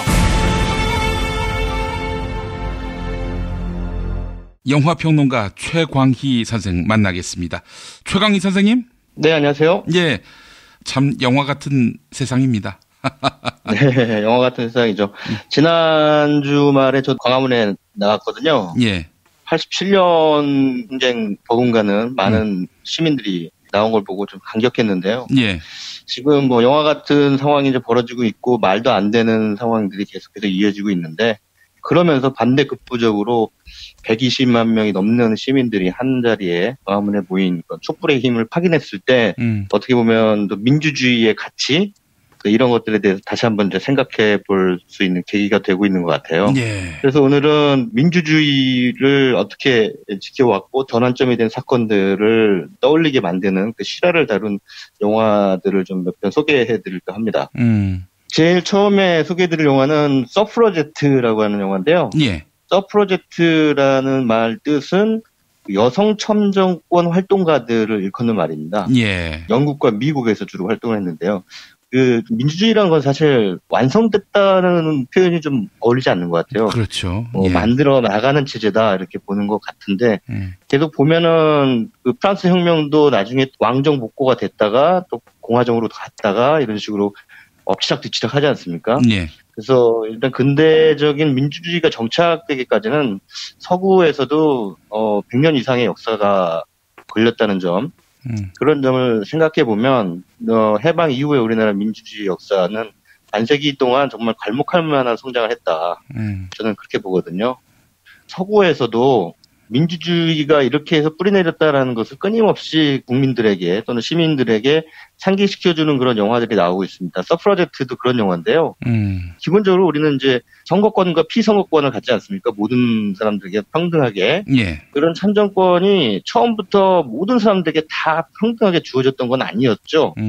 처음에는 성인 남성들에게만 참정권이 주어졌고 여성들은 19세기까지는 참정권이 없었습니다. 그렇죠. 서구에서도요. 예. 근데 갑자기 어느 날 남자들로 이루어진 의회에서 내 아내, 내 딸들은 왜 참정권이 없느냐. 그들에게도 참정권을 줘야 된다라고 결정을 내렸기 때문에 여성들이 투표를 할 수 있게 된 걸까요? 그게 아니죠. 싸웠기 때문입니다. 싸웠기 때문에. 예. 여성 참정권 운동가들이 1910년과 20년에 걸쳐서 미국을 중심으로 해서 참정권 쟁취 운동을 펼쳤기 때문에 뒤늦게 나야만 이제 여성 참정권이 이루어졌던 거죠. 또 뭐 아시겠지만 흑인들도 미국 같은 경우에는 처음에 참정권이 없었어요. 노예 해방이 됐어도 참정권이 없다가 나중에 이제 참정권을 쟁취하게 되는 그런 상황이 이제 이루어지는데 어찌됐든 민주주의 체제 하에서의 그 어떤 권리도 국가 권력이 알아서 흔쾌히 내어준 권리는 존재하지 않습니다. 그렇죠. 예. 네, 여성 참정권도 마찬가지고요. 일찍 절차적인 민주주의를 완성했던 서구 국가들에서조차 20세기 초반까지 여성들 투표권을 가질 수가 없었어요. 근데 그 이유가 지금 들어보면 참 여성분들은 굉장히 열받으실 텐데요. 여성은 남성들에 비해 정신적으로 덜 성숙했다. 네, 이런 이유였습니다. 말 같지도 않은 이유를 갖다 붙인 거죠. 예. 어떤 근거가 없는 거예요. 근데 여성은 비합리적이다. 정신적으로 좀 이성적이지 않다. 뭐 이런 편견을 가지고 여성들에게 투표권을 주지 않으니까 서프라제트들이 1910년대 영국을 배경으로 한 영화인데요. 이 서프라제트라는 영화는 예. 이 영화의 이제 주인공은 여성 참정권 운동을 열심히 처음부터 했던 사람이 아니라 그냥 평범한 세탁 공장 노동자였어요. 예. 캐리 멀리건이라는 영국의 배우가 맡은 역할인데요. 모드 와츠라고 하는 여주인공인데요. 모드 와츠는 그냥 남성 중심주의가 상식이었던 시대에 살아가는 평범한 여성입니다. 그러다가 같은 공장에서 그 여성 참여권 운동을 하는 다른 동료들에 의해서 서서히 이제 깨우치게 되죠. 여성도 똑같이 남성들과 마찬가지로 투표를 할 수 있는 권리가 있다라고 하는. 그래서 이제 투표권 쟁취 투쟁에 나서게 되는데 이 투표권 쟁취 투쟁에 나서는데 지금 우리나라에서 지난주 토요일에 있었던 그 평화로운 촛불 집회처럼 했을까요? 결코 그러지 않았습니다. 예. 이때는 소위 불복종 운동이라고 해가지고요. 정부 시설을 파괴하고 관료들의 별장에 불을 지르고 지금의 시선으로 봤을 때는 폭력적인 그런 그 운동 방법을 채택했습니다. 예. 왜냐하면 그래야 이들의 목소리에 관심을 기울여주기 때문이죠. 지금처럼 뭐 여론이라는 것이 광범위하게 형성되기가 어려웠던 시대였기 때문에 여성들의 요구를 좀 더 강력하게 알릴 수 있는 방법이 소위 말하는 폭력적인 방식이었던 거예요. 예. 그러니까 불복종 운동이라고 그때는 그렇게 불렀는데 그래서 모드 와치라고 하는 여성 노동자가 투사로 변모해가는 과정을 서프라제트라는 영화는 보여주고 있는데요. 투옥됩니다. 나중에 여성의 참정권을 주장했다. 그런 이유로 투옥이 되고 남편한테까지 쫓겨나요. 남편이 왜 평범한 가정주부로 살아가지 뭐하러 근데 나서가지고 감옥까지 가고 그러냐. 1980년대 이제 저희 학교 다니던 선배나 뭐 저 같은 분들이 이제 어머니들한테 많이 들었던 말이죠. 뭐 그 공부나 제대로 하지 그것도 대모 나가는 데는 나가라고 말이야. 네가 뭘 잘났다고 그러냐고 이런 식으로 너가 안 그래도 세상은 다 그렇게 흘러가게 돼 있다고 이제 이렇게 얘기를 하죠. 근데 어쨌든 이 상황에서의 모드와치도 마찬가지 신세였습니다. 근데 사랑하는 아들까지 만나지 못하게 되는 그런 상황이 되죠. 근데 이렇게 되면 될수록 나 이제 참정권 운동을 하지 말아야겠다. 이런 생각을 하는 게 아니라 사실 더 단단해져요. 예. 사람이 이런 투쟁 과정을 통해서 핍박을 받으면 받을수록 그렇죠. 더 단단해지는 그런 경우가 많습니다. 결국 모드와치가 여성 노동자들을 대표해서 여성 참정권 운동을 이끌어 나가는 과정을 보여주고 있는데, 메릴 스트립이 이 영화에서 여성 참정권 운동을 진두지휘했던 실존 인물입니다. 그 에멀린 펑크허스트라고 하는 분이 계신데요. 예. 이 사람으로 등장을 해요. 근데 수배 인물이기 때문에 경찰의 추격을 교묘하게 따돌리고 사람들 앞에, 여성들 앞에 연설을 하는데요. 이런 얘기를 합니다. 우리는 법을 파괴하기를 원하는 게 아닙니다. 우리는 여성을 위한 법을 만들기를 원합니다라고 명연설을 하는데요. 예. 기존의 시스템을 파괴하려고 하는 것이 아니라 새로운 질서를 구축하려고 하는 것이다. 이것이 사실은 모든 그 민주주의 진보 운동의 기본 원칙이거든요. 기존의 것을 파괴하려고 한다고 하는 것은 뭔가를 가지고 있는 기득권층의 논리라고 할 수가 있겠죠. 그들의 논리에서는 뭔가 저 사람들이 나의 것을 빼앗아가지 않을까 하는 그런 두려움이 있기 때문에 외부의 두려움을 이제 끌어들여가지고 이른바 색깔론 공세를 펼치거나 하지 않습니까? 그런 것처럼 이 상황에서도 그 여성들은 우리는 법을 구축하기를 만든다, 새로운 체제를 만들기를 원한다라고 영화 속에서 웅변을 하고 있습니다. 지금은 여성의 참정권 이제 상식이 됐죠. 근데 이 상식은 지금은 상식이었지만 예전에는 상식이 아니었습니다. 그냥 얻어진 게 아니고 굳은 신념으로 비이성적인 사회 방기를 든 용감한 여성들의 피와 그리고 희생에 의해 쟁취된 것이다. 이거를 좀 이 영화를 통해서 새겼으면 좋겠고요.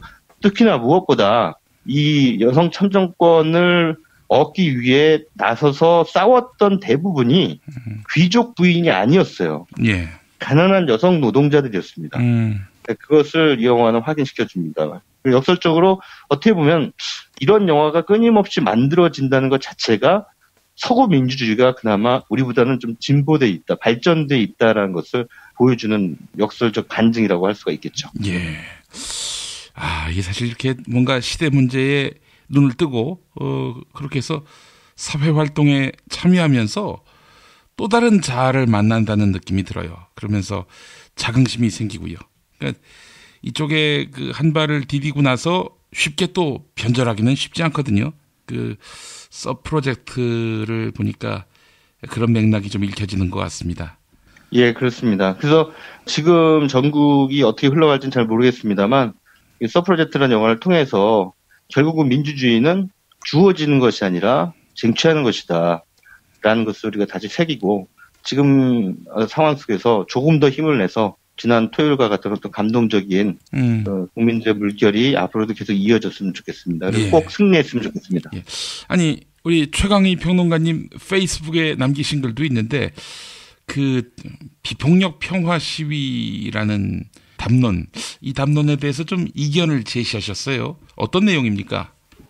그 비폭력 평화 시위가 예. 성숙한 시민 의식의 발로다. 라고 이제 많은 언론들이 얘기를 하는데요. 예. 그렇게 따지면 사실 아까도 말씀드렸다시피 여성 참정권 운동가들도 비폭력 노선을 걷지 않았거든요.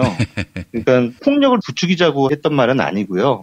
높아진 시민 의식을 보장하는 것이 비폭력이 아니라 폭력과 비폭력은 사실 민주주의를 쟁취하는 과정에서 공권력이 그 시민들에게 어떻게 대하느냐에 따라서 전술적으로 달라질 수 있었다는 거죠. 그렇기 때문에 폭력을 썼다고 해서 무조건 시민의식이 낮다.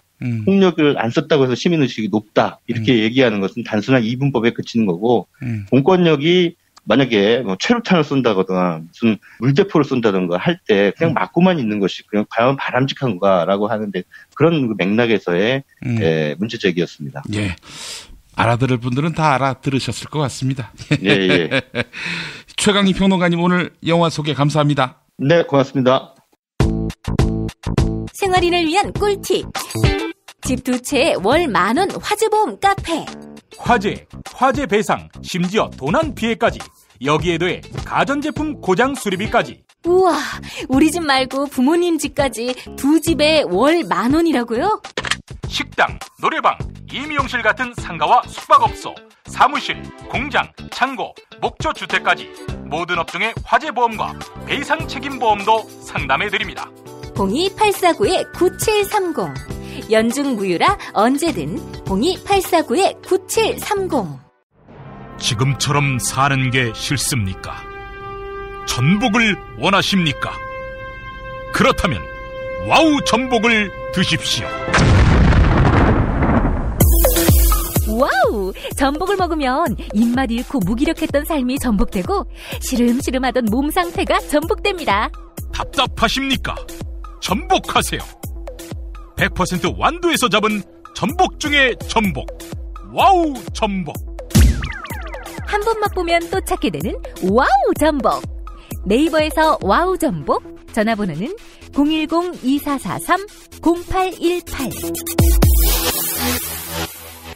아들아, 에그타르트 사왔다. 네?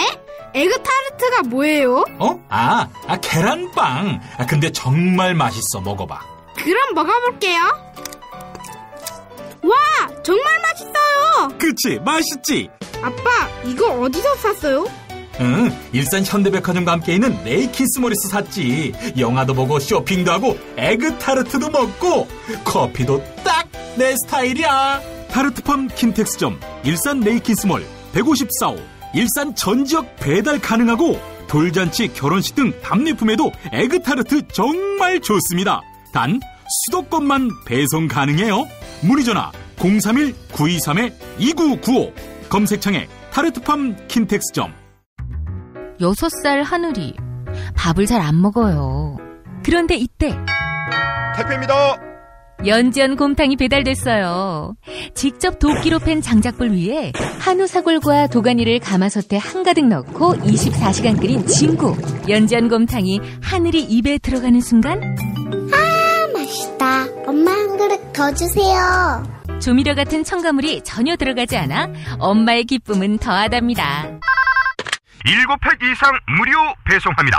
주문 전화는 010-7252-1114 010-7252-1114. 오늘을 읽는 책, 문학평론가인 국민대학교 국문학과 정선태 교수와 함께합니다.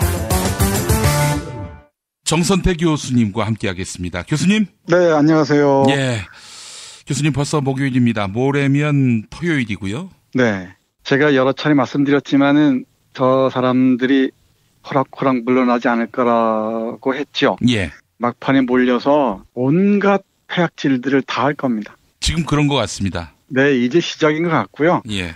뭐 물타기는 기본이고 온갖 억지들, 입에 담지 못할 일들을 여러 차례 할 텐데 그게 자신을 스스로 만신창이로 만든 일일 줄 알면서도 그렇게 합니다. 예.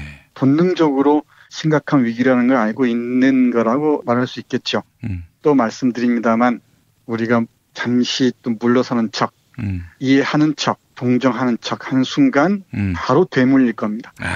자꾸 말씀드려서 조금은 죄송합니다만은 그게 역사가 우리에게 가르쳐 주는 게 아닌가 싶고 길게 말씀드리지 않아도 반격 해오는 걸 보면은 예. 벌써부터 눈에 선하게 보이는 듯합니다. 예. 그래서 19일 날도 그냥 넘어가서는 곤란할 것 같아요. 예. 저는 우리 학생들하고 이제 답사를 갑니다만은 그 지역에서 학생들과 함께 하기로 했습니다. 예. 여러분들 또 광장에 모여서 멈칫하는 야당도 압박하고 예. 여당은 물론이거니와 우리 함성으로 청와대 벽을 허물어뜨리더라도 우리의 시민의 힘밖에는 없는 것 같습니다. 예. 오늘 어떤 책 만나볼까요? 어제에 이어서 오늘 데이빗 소로의 월든에 대해서 말씀드리도록 하겠습니다. 예. 살다 보면은 여러 권의 책들을 읽게 되잖아요. 예. 근데 너무나 문장도 좋고 뭐 그 의미들도 아주 풍성해서 페이지를 빨리 넘기기가 아까운 책들이 꼭 있어요. 그 중에 하나가 월든입니다. 아주 아름다운 문체로 깊이 있는 내면에서부터 자연의 세계까지를 폭넓게 그려내고 있는 책입니다. 예. 수필의 영역을 훌쩍 벗어난 그야말로 아주 수준 높은 에세이 정도로 얘기하면 될 것 같습니다. 예. 이 책은 대개의 경우 많은 사람들이 자연 속에서 살아가는 삶, 이 정도로 얘기하는데, 물론 그렇습니다. 이 소박하면서도 단순한, 그러면서도 독립적인 삶을 그리고 있고요. 예. 그 과정에서 삶의 내적 의미를 발견하는 걸 알 수 있습니다. 예. 그런데 그걸 넘어서 문명에 대한 비판, 그리고 자본주의에 대한 신랄한 비판, 예. 그 소유의 모순들, 소유와 경쟁을 핵심 가치로 내세우는 자본주의가 인간의 삶을 어떻게 파괴하는지를 역으로 그려 보여주는 멋진 사상서라고 얘기할 수 있을 것 같습니다. 예. 주섬주섬 제가 한두 구절씩 읽어드릴 텐데요. 우리가 지금 이 지경에 처한 것도 결국은 소유와 경쟁의 논리에 압살당한 피폐한 삶들이 빚어내는 게 아니겠습니까? 예. 탐욕의 노예가 돼서 인간이 지니고 있는 내면적 품격 같은 건 다 팽개쳐버린 사람들이 많아졌기 때문에, 그 사람들이 이런 사회를 지탱하는 곳에서 우리가 살고 있기 때문에 이런 험한 광경들을 눈앞에 보고 있는 것 같습니다. 먼저 데이빗 소로는 이 마지막 부분에서 그 에피그램처럼 얘기를 해요. 내가 원하는 것은 사랑도 돈도 명성도 아니다. 내가 원하는 것은 진실이다. 근데 그 진실을 찾아가는 여정으로 보면 될 것 같습니다. 그 여정을 시작하는 장소가 바로 월든이라는 호숫가고요. 호숫가에서 직접 자신이 집을 짓고 직접 먹을거리도 재배를 하고 석공일도 배우고 등등 자연의 온갖 야생동물들과 벗삼아서 살아가는 삶들을 그려 보여주고 있습니다. 몇 가지만 보면은 일단 아름다운 문장을 그냥 넘어갈 수가 없는데 아니 내용보다 문장에 빠지는 경우가 많아요. 그런데 또 이 아름다운 문장이 깊이 있는 내용을 담보하지 못하면 그냥 겉껍데기, 미사여구에 끝나기 쉽죠. 일단 아름다운 문장의 한 예를 보겠습니다. 너무나 예들이 많은데 하나만 보겠습니다. 시간이란 내가 낚시를 하는 시냇물에 지나지 않는다. 나는 그 물을 마시기도 하고 그러는 동안 모래가 깔린 밑바닥을 보고 시냇물이 얼마나 얕은지도 알게 된다. 시냇물의 잔잔한 물결은 사라지지만 영원은 계속된다. 나는 더 깊은 곳에 물을 마시고 바닥의 조약돌처럼 별이 깔린 하늘에서 낚시를 하리라. 나는 숫자 하나도 세지 못하고 알파벳의 첫 글자도 알지 못한다. 나는 지금의 내가 이 세상에 태어난 날에 나만큼 현명하지 못하다는 사실을 늘 유감스럽게 생각해왔다. 지성은 칼처럼 파고들어 사물의 비밀을 밝혀낸다. 나는 필요 이상으로 육체 노동을 하고 싶지 않다. 나의 머리를 손발처럼 움직이고 싶다. 내 모든 능력은 머리에 집중되어 있음을 느낀다. 동물이 본능적으로 앞발이나 코끝으로 길을 감지하듯 나는 본능적으로 나의 머리로 언덕길을 감지해 헤쳐나가리라. 광맥을 측정하는 막대에 감지되는 기운과 10개 피어오르는 수증기로 판단하건대 이 근처 어딘가에 최고로 값진 보물을 간직한 광맥이 있는 판이 나는 지금 여기에서 채굴에 착수하리라. 이런 아름다운 문장입니다. 이 소로는 시인이기도 해서 그런지 문장 하나하나가 아주 묘한 리듬들을 간직하고 있고요. 그 리듬 사이사이에 깊은 의미들을 내장하고 있습니다. 이런 아름다운 문장에서 그치는 게 아니고 계속 말씀드리지만 깊은 의미, 그런 내용까지 포함하고 있는데 제가 보기에 이 책의 출발은 일종의 까르페 디엠, 현실에 충실하라는 것 같습니다. 경쟁이나 일의 노예가 되지 말고 자기 삶의 주인이 되어서 현재를 아름답게 충만하게 살라는 것 같습니다. 거기서부터 시작해 보겠습니다. 예. 그리고 제가 지금 읽어드리는 부분에서 데이빗 소로가 월든이라는 숲으로 들어간 이유도 이해할 수 있을 듯합니다. 볼까요? 예. 하루하루를 진실로 충만하게 사는 행위, 그것이 최고의 예술이다. 누구든 자기 삶의 아주 세세한 부분까지도 그의 정신이 가장 고양되고 명징한 시간에 관조할 가치가 있도록 만들어야 한다. 우리가 얻는 무의미한 정보를 거부하면, 아니 모두 소진해버리면 관조할 만한 가치가 있는 삶을 살기 위해 어떻게 해야 하는지 신탁이 알려주리라 하면서 이렇게 있습니다. 내가 숲속으로 들어간 이유는 깨어있는 삶을 살기 위해서였다. 삶의 본질적인 사실만을 직면하고 그로부터 교훈을 얻을 수 있는지 알아보고 내가 숨을 거둘 때 깨어있는 삶을 살지 않았다고 후회하지 않도록 하기 위해서였다. 나는 삶이 아닌 삶은 살고 싶지 않았다. 삶은 정말로 소중하다. 그리고 가능한 한 체념하지 않는 삶을 살고 싶었다. 나는 깊이 있는 삶을 통해 삶의 정수를 모두 빨아들이고 굵직한 낫질로 삶이 아닌 모든 것들을 짧게 베어버리고 삶을 극한으로 몰아세워 최소한의 조건만 갖춘 강인한 스파르타식 삶을 살고 싶었다. 하면서 간소하라. 단순한 삶을 살라고 얘기합니다. 그리고 이 삶을 억압하는 또 이 삶을 비트는 모든 것에 저항하는 것도 데이빗 소로의 어떤 자신의 철학을 지키는 방법이었던 것 같습니다.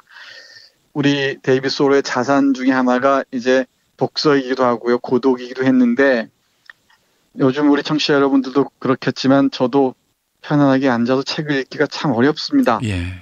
마음이 이렇게 번거로운지 모르겠고요.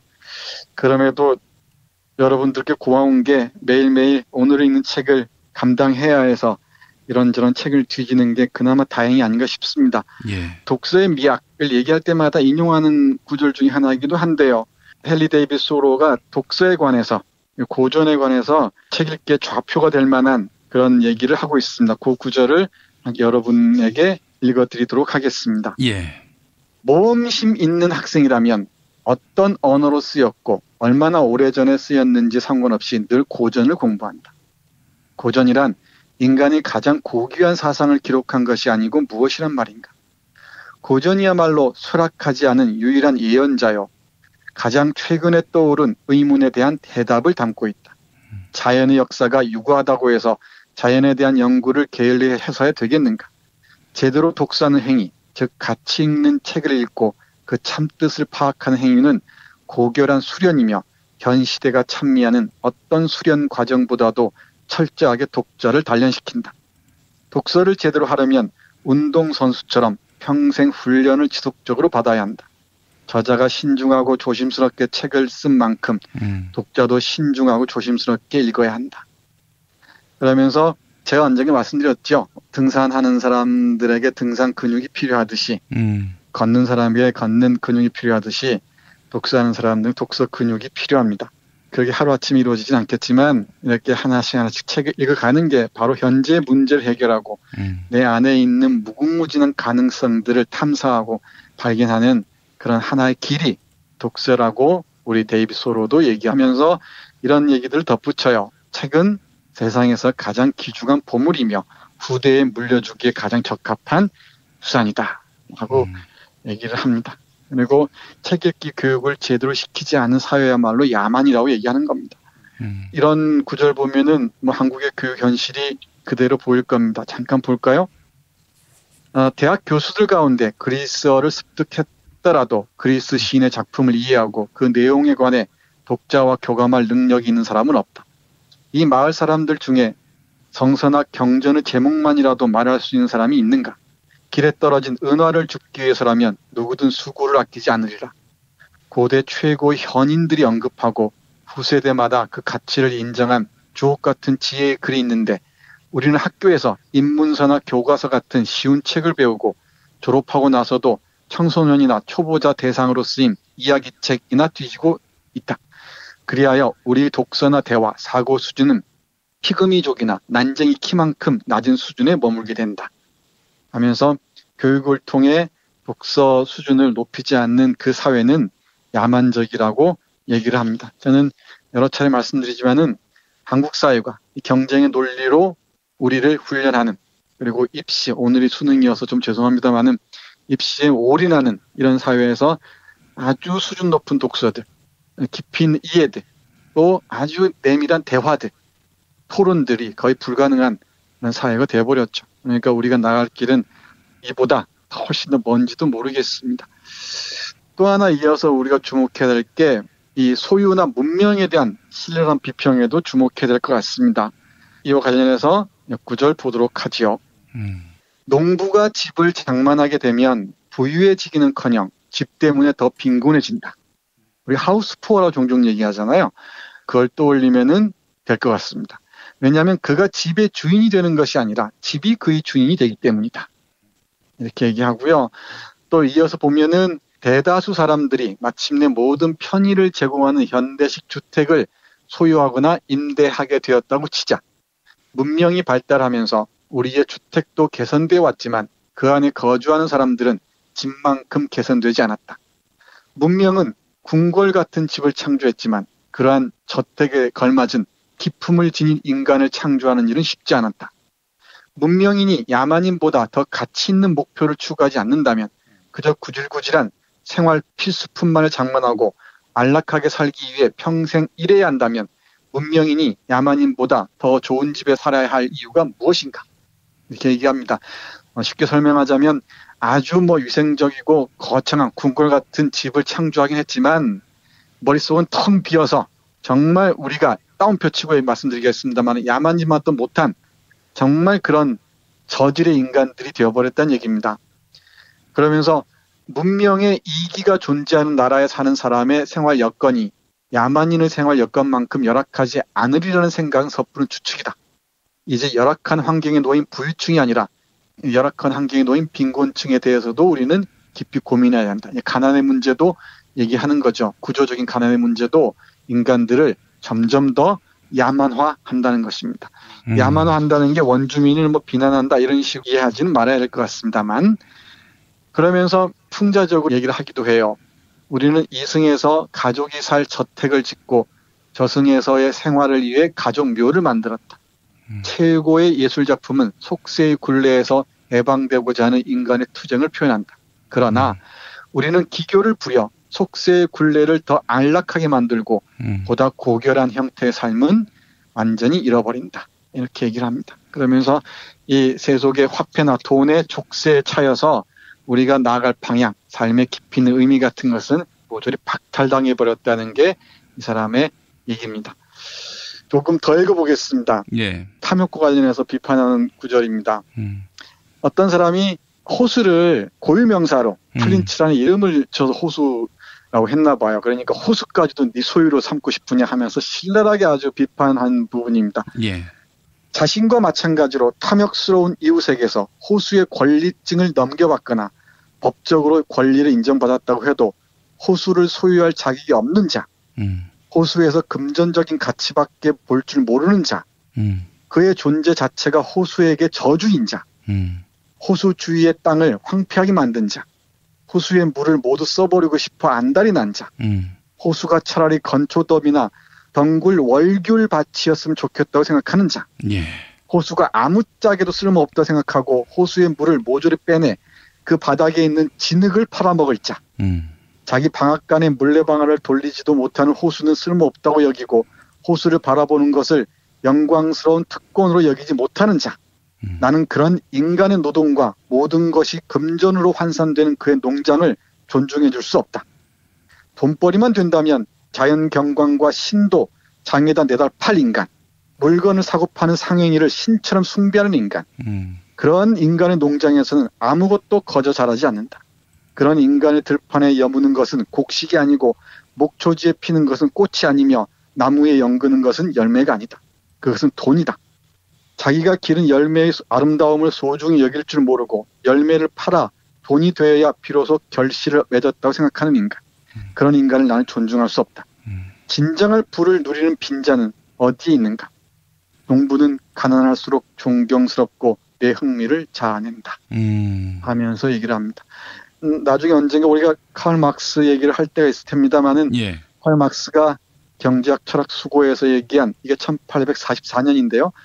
그 얘기를 1854년에 나온 월든에서 정확하게 다시 얘기하고 있습니다. 제가 늘 말씀드립니다만 자본주의는 이런 자연뿐만 아니라 인간의 관계까지 예. 모든 공공재들을 다 돈으로 환산해버리죠. 그렇지 않은 것들은 다 무의미하다고 얘기하는 것이 자본주의가 우리를 이렇게 힘들게 하는 이유인지도 모르겠습니다. 월든을 읽으면서 자본주의가 얼마나 우리의 삶을 피폐하게 하는지도 다시 한번 돌이켜봤으면 하는 생각을 합니다. 예. 더 많이 읽어드리고 싶습니다. 그런데 제가 이렇게 많이 읽어드리는 것도 좋지만 우리 청취자 여러분들께서 이 어려운 시절에 그다음 또 우리가 에너지를 원기로 회복해야 되지 않겠습니까? 예. 이 원기를 회복할 때 소주도 좋지만 소주 판매량이 급증하고 있다 그러죠. 이 답답한 가슴을 소주로 달래기도 해야겠지만 이런 월든과 같은 책을 천천히 깊이 읽으면서 우리의 저항의 의지들을 아주 멀리 가는 깊은 강물처럼 만들어 갔으면 좋겠습니다. 19세기의 문법으로 21세기를 통찰한 월든, 이게 그 톨스토이와 간디에게도 큰 영향을 줬다고 하지요. 네, 그렇습니다. 그리고 어제 말씀드렸듯이 마틴 루터 킹에게도 아주 중요한 영향을 미쳤습니다. 예. 오늘 우리가 이 책을 읽고 사상적으로, 이념적으로 무장해 나간다면은 우리의 싸움이 좀 더 담대해지겠다, 이런 생각이 듭니다. 그렇죠. 그리고 우리의 삶을 이렇게 황폐하게 만든 게 무엇인지를 쭉 소급해 가다 보면은 지금 벌어지고 있는 일련의 행태들이 눈에 선하게 보일 겁니다. 우리 오늘 읽는 책 이런 하나의 꼭지가 여러분들이 현실을 사유하는데 망치가 되고 톱날이 되고 또 때로는 이 칼날이 돼서 세상과 싸우는데 힘이 됐으면 하는 바람입니다. 예. 정선태 교수님, 오늘 말씀 잘 들었습니다. 네, 고맙습니다. 서로 돕고 이끌어주는 문자당. 문자당이 문자당 샵을 열었어요. 중소상공인과 농업 생산자들을 위한 큰 장터. 아니, 4개라고 그랬어. 2개, 3개. 남았으니까 그냥 서비스 하나. 하나는 공짜. 농민회와 여성연대 같은 사회단체들이 추천하고 문자당이 엄정하게 검증한 상품과 서비스를 온라인으로 판매해서 수익금의 일부는 각 단체에 기부하는 장. 협동, 자조, 상생회, 진보 열린 장터, 문자샵. 포털이나 SNS에서 문자당을 검색하세요. 한국은 독재를 해야 돼. 하나님이 독재하셨어, 하나님. 이런 걸 해결하는 분이 고 박정희 대통령인 줄로 믿습니다. 특별히 전두환 사령관을 위해서 하나님 앞에 기도합니다. 누가 경제 살려달라고 대통령 세웠어? 우리가 장로님을 대통령 세울 때는 종북주의자 척결해 달라고 세운 거야. 혐오를 부추기고 자본에 탐닉하는 교회. 그렇게 예수로부터 멀어진 한국 개신교를 전면적으로 해부했습니다. 한국 개신교와 정치. 한국 개신교에서 가장 핫한 인물, 문화학 박사 김용민이 심혈을 기울여 만든 한국 개신교와 정치. 소명출판에서 나왔습니다. 매일 일부 코너지요. 뉴스 듣기 능력 평가. 도서출판 말에서 협찬하는 이카로스의 감옥을 드리고 있습니다. 김재규 평전을 집필했던 문영심 작가가 새롭게 펴낸 책입니다. 이카로스의 감옥은 이석기 내란 음모 사건에 대한 이야기를 다루었는데요. 법원은 이석기 전 의원의 내란 음모 혐의가 무죄라고 밝히면서도 이석기 전 의원에게 중형을 선고했습니다. 상식과 법치를 무시하는 공안 권력에 대한 고발. 이카로스의 감옥입니다. 여러분 많은 관심 바라겠습니다. 그리고 매주 금요일 정답자 가운데 한 분께 거제도 펜션 이용권을 드립니다. 경남 거제시 장목면 율천 두모로 154-43 두모실 펜션입니다. 어제 뉴스 듣기 능력 평가 길라임 역을 맡은 하지원이 주연을 맡았던, 또 현빈도 주연을 맡았던 드라마 제목. 네. 이 드라마 제목을 맞히는 게 문제였는데요. 정답은 3번 시크릿 가든이었습니다. 정답자 가운데 한 분은 맷 루저님입니다. 다음 달에 일본에서 한중일 정상회담이 열릴지 모르겠습니다. 박근혜가 일본으로 출국한다면 돌아오지 못하도록 공항에서 수십만 명이 농성 집회를 해야 합니다. 네, 이런 글을 남기셨습니다. 자, 봄범님도 정답자입니다. 하지원이 무슨 죄인가요? 구질구질한 박근혜는 하루빨리 하야해야 합니다. 네, 이런 글 남기셨습니다. 정말 하지원 씨가 무슨 잘못이 있습니까? 이종황의 허리디스크쇼로 이어갑니다.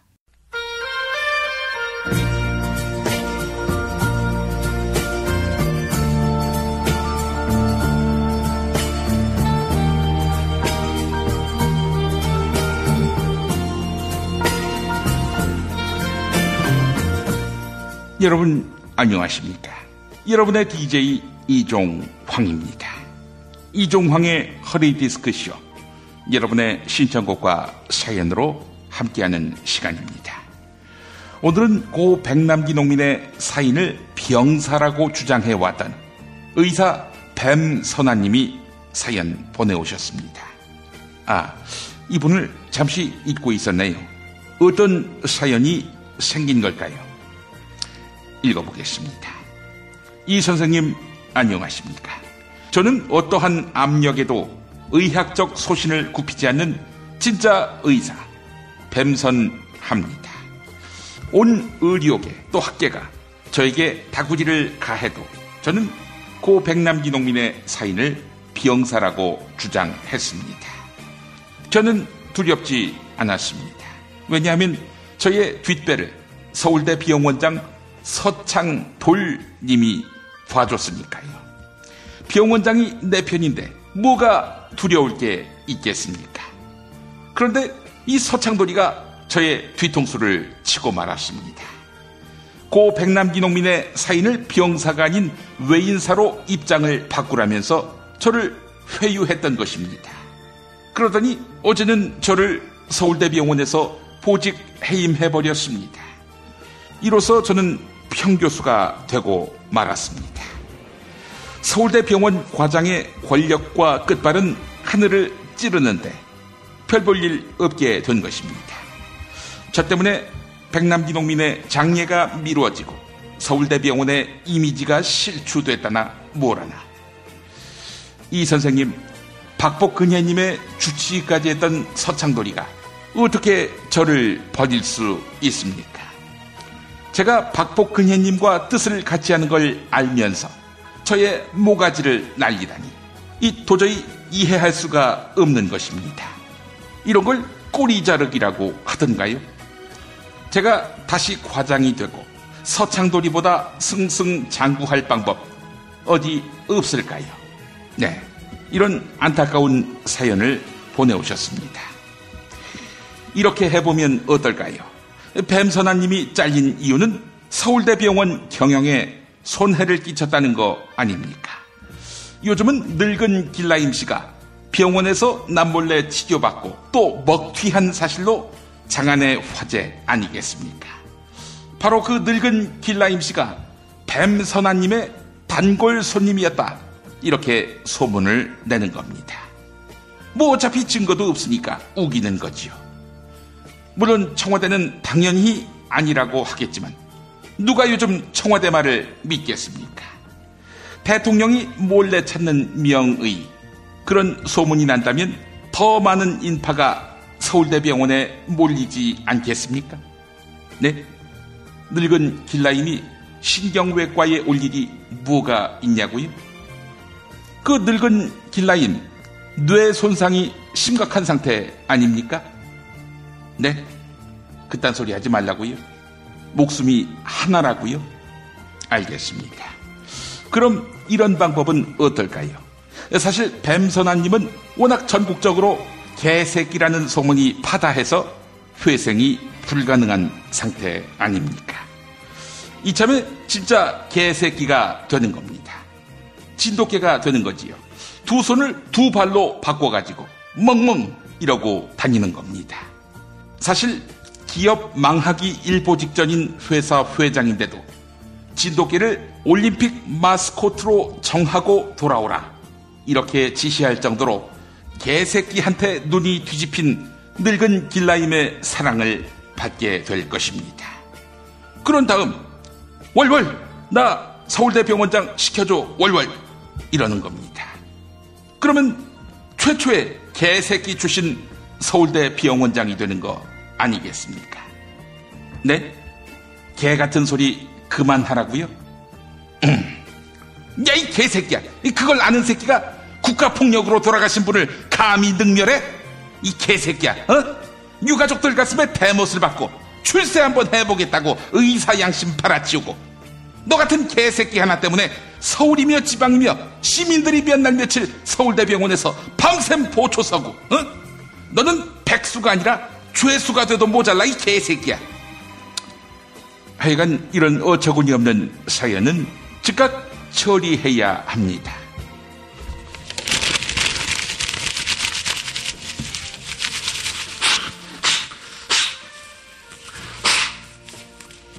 여러분의 신청곡과 사연으로 함께하는 이종황의 허리디스크쇼.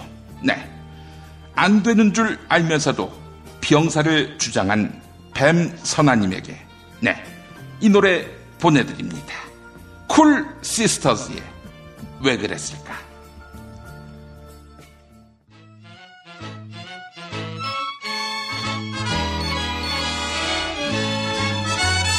도서관에 간다고 공원길에서 살금살금 데이트만 하고 와서는 밀린 숙제 못하고 킁킁대더니 그만 사르르 잠이 들었네. 안 되는 줄 알면서 왜 그랬을까. 안 되는 줄 알면서 왜 그랬을까. 이제는 후회해도 어쩔 수 없어요.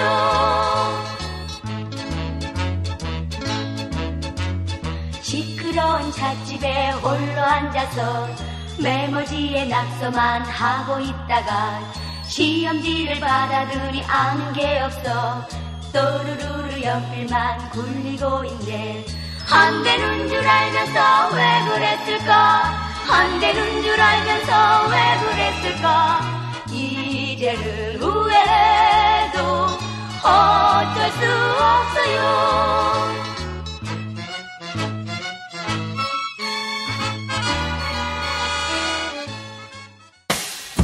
김용민 브리핑과 함께한 시간 어떠셨어요? 다음 시간에도 보다 바르고 알차며 즐거운 정보로 여러분을 찾아가겠습니다. 팟캐스트 포털 팟빵에서 다운로드하기, 구독하기, 별점 주기, 댓글 달기로 응원해주세요. 잊지 마세요. 다운로드하기, 구독하기, 별점 주기, 댓글 달기.